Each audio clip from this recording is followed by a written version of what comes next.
planet. I felt heard, and that was really big. This is All Things Heart. Good morning. It's Thursday, March 31st. I'm Alexis Del Cid. Welcome to All Things Heart. Here's what we have for you today. You're going to meet Garen. Garen is a guy who ignored the dangerous warning signs of heart trouble. He didn't know those were the signs. We're going to show you the unique way doctors kept his heart pumping till he could get a new one. And taste the rainbow. We're not talking about Skittles. What to remember the next time you make your dinner plate. Also, thank a doctor. Our doctors do so much to keep our communities and us safe and healthy. So we're sharing some of the messages to our doctors that you sent to honor them on National Doctors Day. And as always, if you have a question or a comment, you can share those on our Facebook, YouTube, or email us at allthingsheart@kumc.edu. And happy National Doctors Day. It was yesterday, so a belated happy Doctors Day to you, all our healthcare professionals out there. All right, you're about to meet a man who's the first to admit he missed all the signs of heart trouble. Even when his smartwatch alerted him that something was wrong with his heart, he says he was in such denial, he took his watch off, thinking it was broken. When he finally made the doctor's appointment, he said it was because he thought he had an ulcer. Turns out he was incredibly close to dying. At 40 years old, Garen Armstrong thought he was the picture of health. The busy father of 3 young kids regularly worked out. He spent his work days climbing rooftops and running his successful roofing business.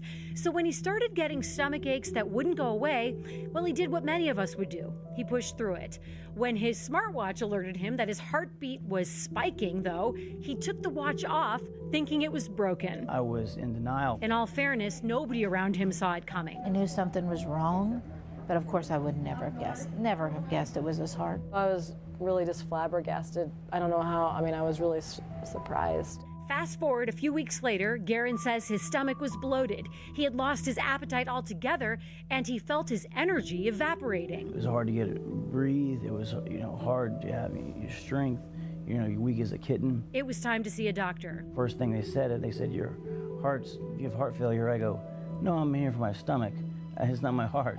And they go, well, you got only 10% of your heart functioning.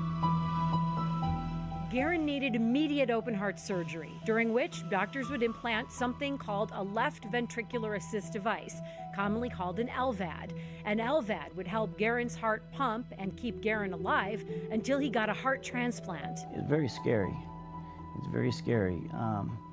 You got to just have faith and trust, that everything is going to be okay. Before surgery, he tried to find the words to describe to us what he was feeling. I'm just getting ready to go into surgery, so my nerves and feelings are all over the place right now. I'm thinking about my family and kids and just getting through this. As he's wheeled into the surgery room, he hugs his mom and his sister, says his goodbyes, and gives a thumbs up to us.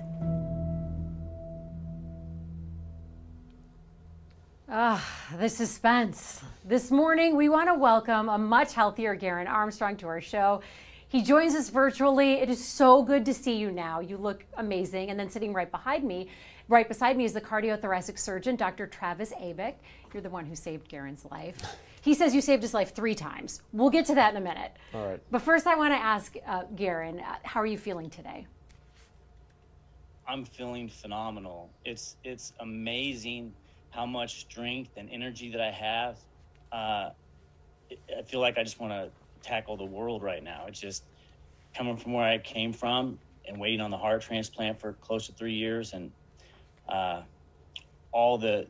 through the journey and the waiting and the surgeries, it's truly a miracle. And I'm so grateful for KU and Dr. Abick, for sure.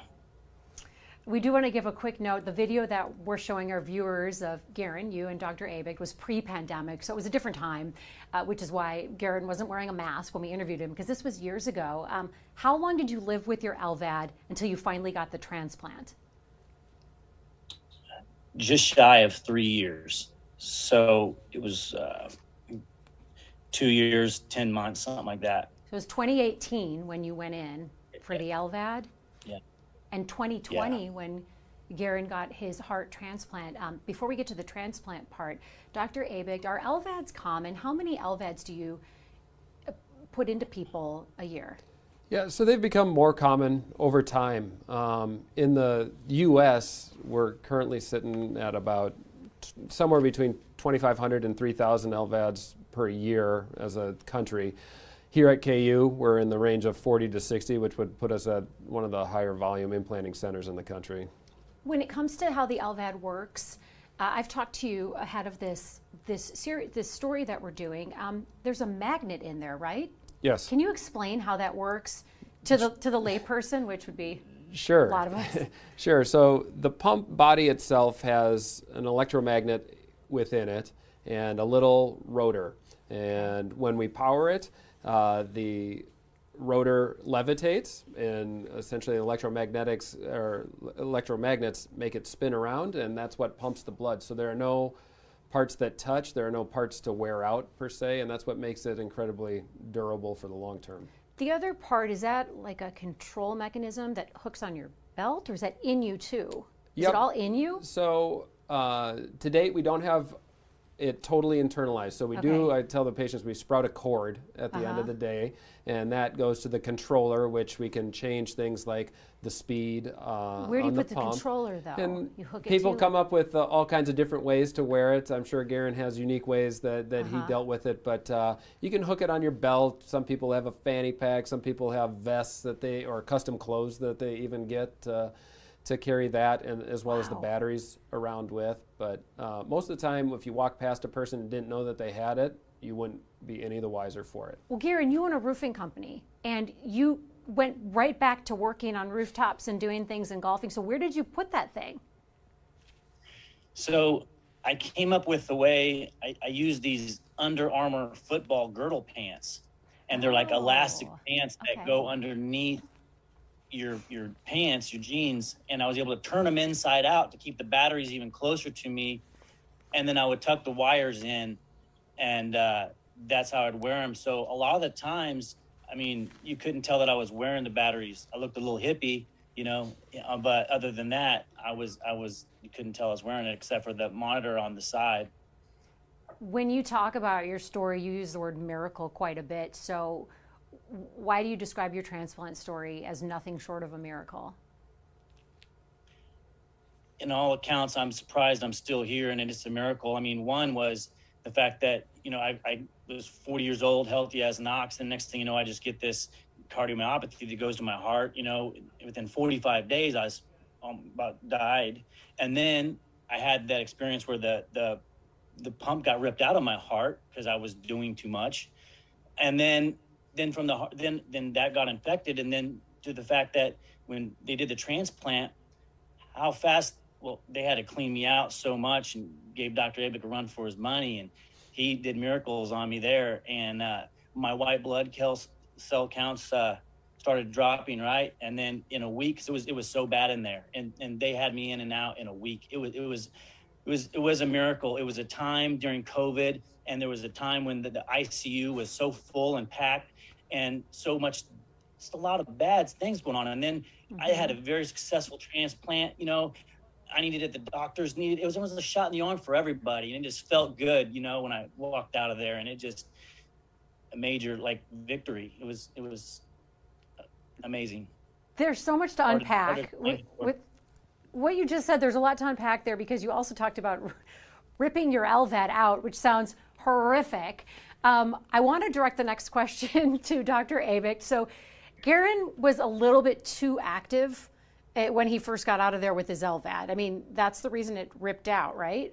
Yeah, he's an active guy for sure. And so, and I'll just clarify one. It didn't pop out of his heart. So the way it sits in our body, it kind of moved around a little bit and created a space there and everything. So it wasn't like pump was out of his heart and he had a big hole in it that was leaking. Yeah, it wasn't anything like that. But it was enough to cause him discomfort and ultimately had a little bit of an infection that we had to deal with and things like this. Problems that are not uncommon with our LVAD patients. That would be, so the first time you saved his life was putting in the LVAD. Second time you saved his life, according to Garen, was when you fixed the LVAD, because what did you do to have it pop out? Not pop out, what's the right word?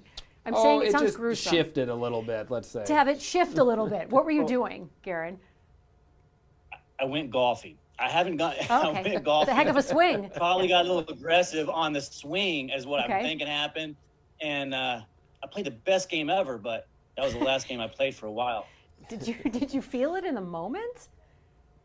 Like No, I didn't. You It know was you'd done something? Later that night, the next Okay. day, yeah, it was just, I started having a hard time breathing, and next thing you know, it was my pleural sac was filling up with blood. It was pushing my lung up, Good grief. and they're telling me to go to the doctor, and I'm like, again. So I Again. went back again, and thank goodness. You're the king of kind of kicking the can down the road, because you've told us, you've described yourself as being in denial, which is where I want to go with this, because you talk about the Apple Watch. So you were wearing an Apple Watch. It was telling you something was wrong. This was before the LVAD. You thought there was something wrong with the watch, and you took it off. That's true. That's true. What was the watch? Apple, Apple just, so the watch, it was keeping track of everything, my heartbeat and all that. It was spiking up. I'm like, this is weird.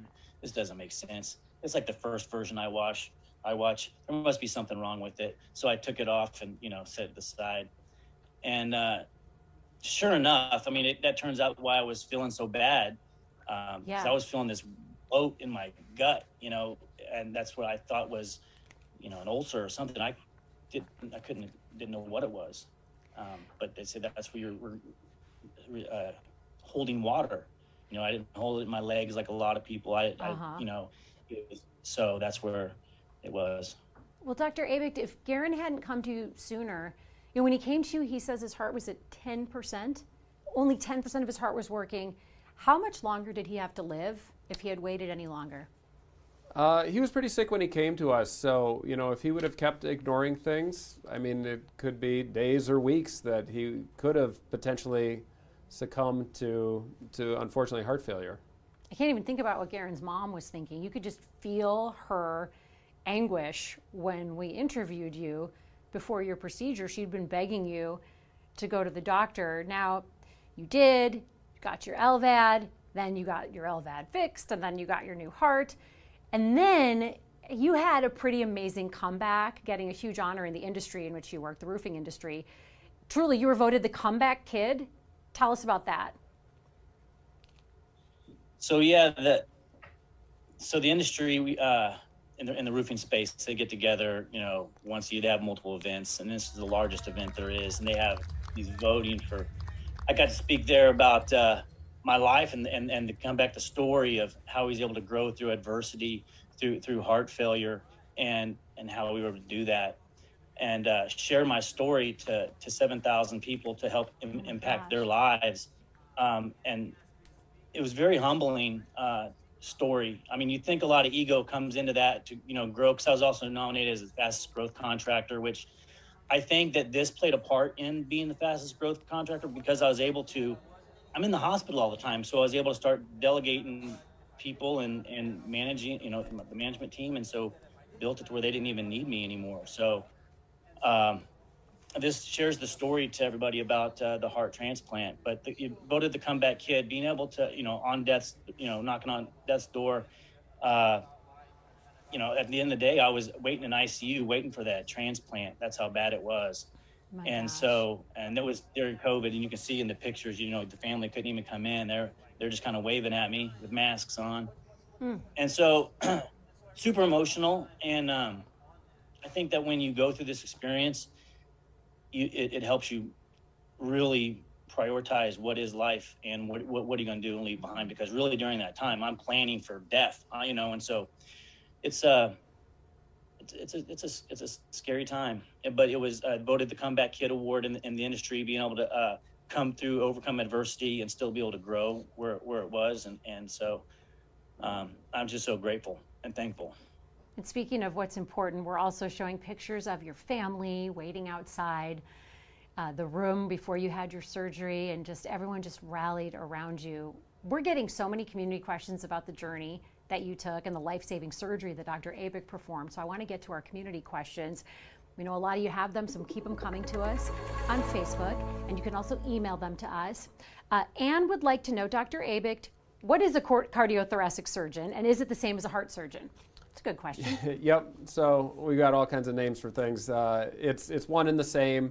We do training in both thoracic and cardiac surgery. while we're going through fellowship, and then at the end, a lot of us end up subspecializing in either one or the other. I tend to do all heart surgery. Some people do all thoracic surgery, but by and large, we kind of just combine them into one name. That was just what you were drawn to. Yep. Cardiothoracic. Denise has a question for Garen. Can you ask Garen what it felt like to have the LVAD inside him? So at first, when it got put in, it was weird. You hear a hum noise, you have a little, and so you hear this humming noise, and you don't have a heartbeat, no pulse, no heartbeat, and then you just have a hum. It's like a hum, and you can hear that in your ears. And then other than a little rib rub, which you don't feel it, that you just felt that at first. Then after a while, that went away, and you don't really feel it. It didn't really feel it after that. It was just getting used to not having a heartbeat and a pulse. Weird. So you don't have a pulse, Dr. Abig, when you have an LVAD? Each patient's a little different. So your heart still is sitting there doing its job, but the pump is continuously flowing. And so if patients' hearts are on the sicker end, a lot of times they don't have a pulse because the pump is doing all the work for them. So Garen would not have felt a pulse if he put his 2 fingers up to his neck. Correct. A lot of times we don't. Weird. Yeah. Jim wants to know if you can shower, exercise, and fly in an airplane with an LVAD. We talked about the things you should probably not do is aggressively swing at the golf ball, which is what Garen did. Yeah. And get on rooftops and keep hammering. But can you do regular people things? Yeah. So I usually tell all the patients, the whole reason we're doing this is to kind of live life normally. So I want you out there experiencing all that you can. You can fly, you can drive, you can shower. We discourage jumping in the lake because that's bad for the pump and the electronics. So swimming is kind of out the window. That's the then how do you shower with it? One thing. Gary can probably tell you more about it, but essentially there's a special bag that your stuff goes in to keep it dry, and then you change your dressings afterwards, things like this. So it's a little bit more of a production than just, you're probably not going to get out of bed 3 minutes before you're supposed to be at work and make it on time. But yeah, you can shower with a VAD. A really good question just came in from Megan. Megan wants to know how the new heart that you have has changed your outlook on life. Garen? The new heart is such a blessing, and the outlook on life is I'm just trying to take as much in as possible and never letting a minute live down. I'm living to the fullest and preparing, spending as much time with my family and friends as possible, and, building for, kind of the end in mind. I know that life's here to live, and I'm living it, and giving back to the community and giving back to, I can. So it's about, you received the gift of life, right? So if you're blessed to be a blessing, and that's, I think, changed a lot. I have another question for Dr. Abig from Byron. Byron wants to know, how long on average does a heart transplant keep working? Is there? Yeah, so that's a great question, and one we don't talk about a ton. The median survival after heart transplant is in the range of 13 to 14 years. Okay. But there are tons of people that are out there over 2 decades after their heart transplant, and just like the VAD needed to be plugged in all the time and get power to work, the transplant is kind of dependent on working on immunosuppression and all the meds that we have to take. And so your body always sees it as foreign, and that's why you don't get a transplant from a 20-year-old donor and then expect 50 years out of that transplant. It's a constant battle we're weighing. We're looking at video that we have of a heart transplant that was performed inside here at the University of Kansas Health System. This is fascinating to see how this works. It's so interesting. I have a question actually that I want to ask both Garen and Dr. Abig about, because Garen, you told me that you think this started as a sinus infection that traveled to your heart. That's terrifying because a lot of people get sinus infections. So is this a thing that can happen when you have a sinus infection, Dr. Abig? I would tell you that Garen probably had unrecognized heart failure for a little while before he actually got sick enough. He had a lot of reserve. He was otherwise, like you said, healthy individual. So there's probably something brewing. I think that ultimately the infection helped tip him over into worsening heart failure, and that kind of, those events kind of get locked together then, that, you know, oh, this caused my heart failure and whatnot. But yeah, it's not uncommon for people to present after some kind of antecedent illness, be it sinus infection. I had the flu. Some people had another procedure performed and just didn't recover from it very well afterwards, and it was because they were actually in unrecognized heart failure. So it's not that a sinus infection causes heart failure, it's that you already have some sort of weakness there, triggered by that? Most of the time, it's kind of an indirect correlation instead of directly A led to B. I want to ask Garen about his some of the other symptoms that you had, Garen. You talk about thinking you were going into the doctor's office for an ulcer, right? You were just having stomach issues and you were tired. I was having stomach issues and I was tired, and I didn't know what was going on. Finally, by the time that I went to the hospital, I was literally on a roof and I was trying to get down. I was dizzy. And then I remember driving myself to the hospital and I was dizzy, got lost. And then so, yeah, so I probably waited too long. So you think those are the symptoms. It wasn't like, you know, you get kicked in the shin and you know, oh, I got kicked in the shin. You know, it was like I was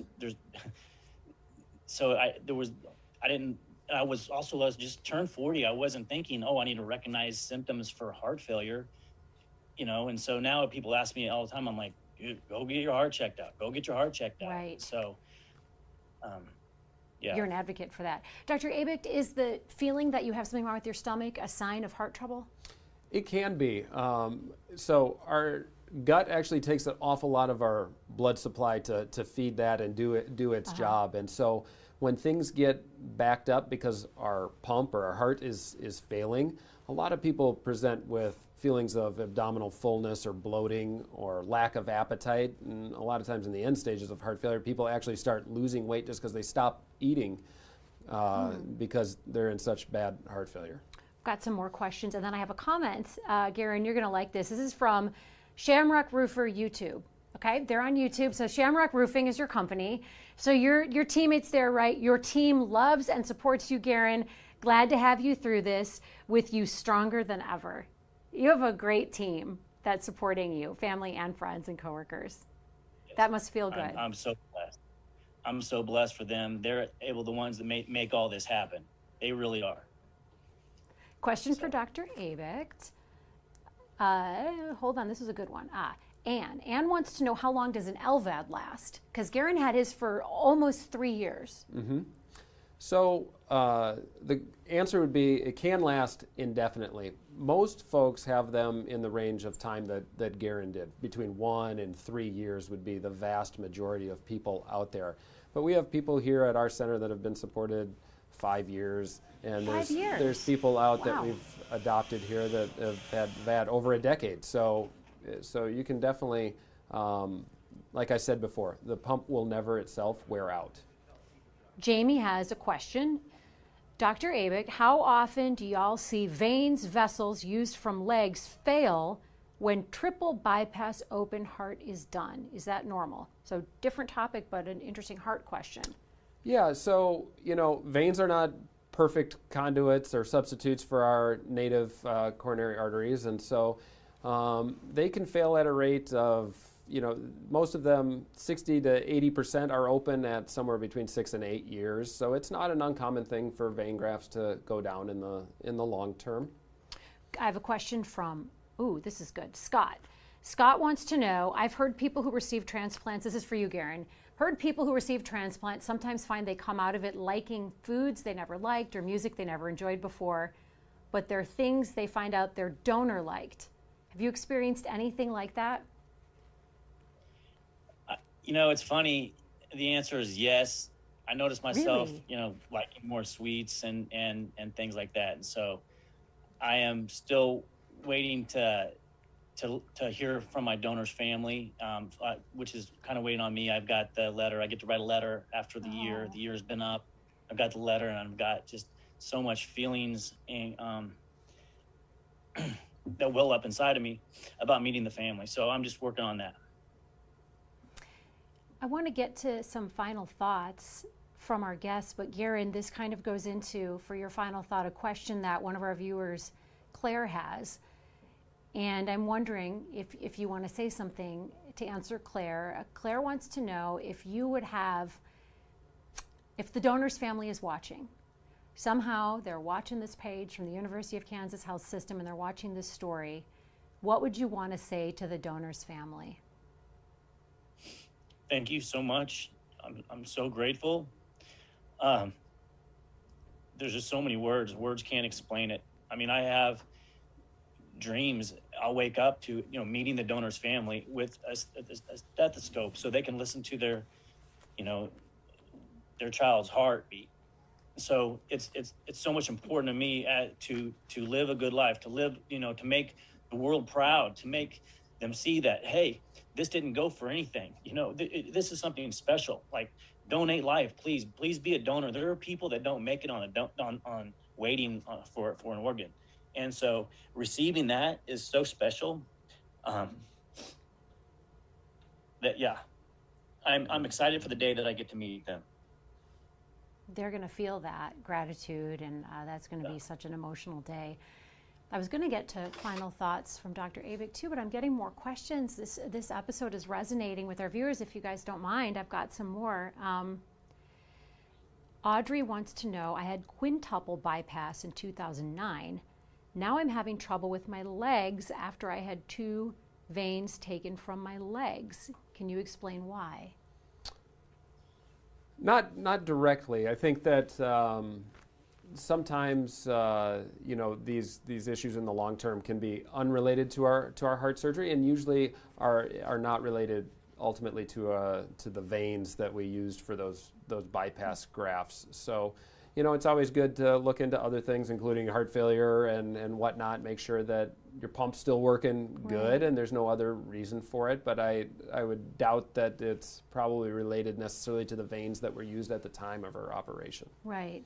And then one last question. This is from Byron. Byron wants to know, what's more common, a heart transplant for men or women? Do you have statistics for that? I think men still outnumber women, but it's the gap is closing all the time. So when Garen was talking and talking about his message to the donor's family, I could see that affects you too, because something so sad has had to happen to one family to have something so incredibly joyful to happen for another. What's that feel like as the surgeon?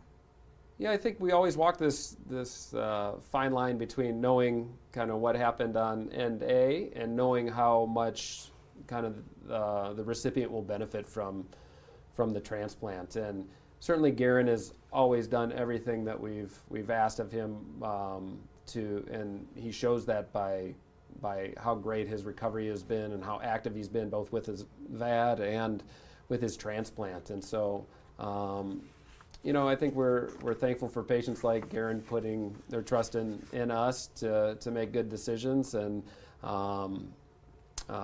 really kind of make the most of the gift that was given in the transplant.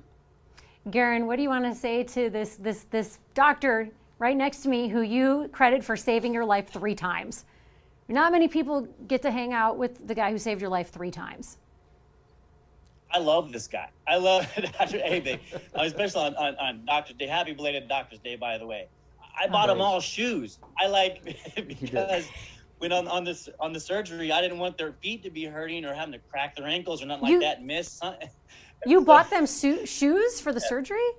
He bought the whole team shoes. So there's Are you kidding? Yeah, there's a whole team of people that have shoes from Garen. He's been very good to, it takes a village to do all of this. Yeah. And I always tell folks, I'm like the flash in the pan. The real people that make this work are our team of nurses and NPs that really follow these guys and keep them in line on a day-to-day basis. And so he definitely bought the whole team shoes, and I can tell you firsthand that they all make use of that gift to this day. Yeah. So how long is the surgery that you're standing on your feet and you need your comfy shoes for? Yeah, he bought like nice shoes, so I don't wear those in the OR. But nice shoes. Yeah. Okay, time out. I'm sorry, I'm fixated on the shoe. What kind of shoes did Garen buy your whole team? Like, oh, it was very. dress He asked. shoes? He actually let people put in requests. Mine was a surprise. So, can you say what kind? You know, I'm going to keep asking you. Garen, The dress shoes. They're dress shoes. Yeah, Cole Haan. Yeah, so. They're Oh nice. my They're comfy and gosh. stuff, and so we Yeah. wear them a lot around and do Oh, that's things so like this. sweet. But yeah, so it was great. It was a great surprise that he gave the team. Wow, that's why I love working here and getting to see the patients and the doctors. And there's always this really special bond that has formed between the patients and the doctors. And that says a lot. Garen, great guy. And then the fact that you elicit such a emotional response in your patient and your team does that, that's really special. Yeah, everybody gets tight. I tell them it's a funny little marriage that we all enter Right. into when we go down this road, and Right. we try to make it all work. Garen, thank you so much for sharing your health journey with us. We are so glad that you are doing so well. And I'm wondering if Garen and you might get together to go mountain biking. He's a pretty active guy. Yeah. And now that he doesn't have the LVAD, he can do more things. And where I'm going with this is one of the cool things about the show is we get to learn about our doctors behind the scenes. So I want to tell you something about Dr. Abik. When he isn't performing heart surgery and saving lives, he's on his mountain bike and not just riding leisurely through scenery. He's like literally riding across mountains. Yeah. Once in a while, yeah. You're blushing, yeah. but it's true. I've seen the pictures. Okay, he sent us some pictures. The pictures make it look way less dramatic than it is. This is after you completed something called, is it the Leadville 100? It is, yeah. So it's a more than 100-mile mountain bike ride. Mm-hmm. And where are you mountain biking across? The mountains outside of Leadville, Colorado. So Leadville's the highest incorporated town in the country. It sits at 10,000, a little over 10,000 feet. So it's between 10 and 12,000 and change the whole day long. So you're just biking 110 miles across the mountains, Yep. elevation ranges, I did some research, Yeah. up to 13,000 feet. And there's one picture, I don't know if we're going to show it again, where you're like, oh, this is me and my family, and you're bleeding. Like blood is gushing down your knee. What happened? Did you fall? Maybe. It's your right yeah, knee. it was, you know, And your three kids a there. long day. Three kids, yeah, right? 4. There's one hiding in the background there. So Oh, there's, 4. Yeah, there's 2 boys and 2 girls. And you're a family of doctors. Your wife's also a doctor. She is. Yep. Yep. She's an OB. So does she's she, busy. And she like Wonder Woman too? She rides is. bikes across mountains and things of that nature? She hasn't gotten really into biking, but you know, one of us has got to stay healthy, I guess. The best part about this is what you got after you, well, how long did it take you to complete this 110-mile bike ride? It wasn't that fast of a day. It was like an 11-hour day. So. Only 11 hours. I feel like that's a good time. What did you get for competing in under 11 hours? Yeah, the thing at that race is you get a fancy belt buckle to commemorate your day out there riding across the mountain. So. And some Advil. Yeah. So I won't be happy until I see you guys golfing together or mountain biking together. Sounds like a plan. Thank you so much for being here. And yes, happy belated Doctor's Day. Garen, thank you.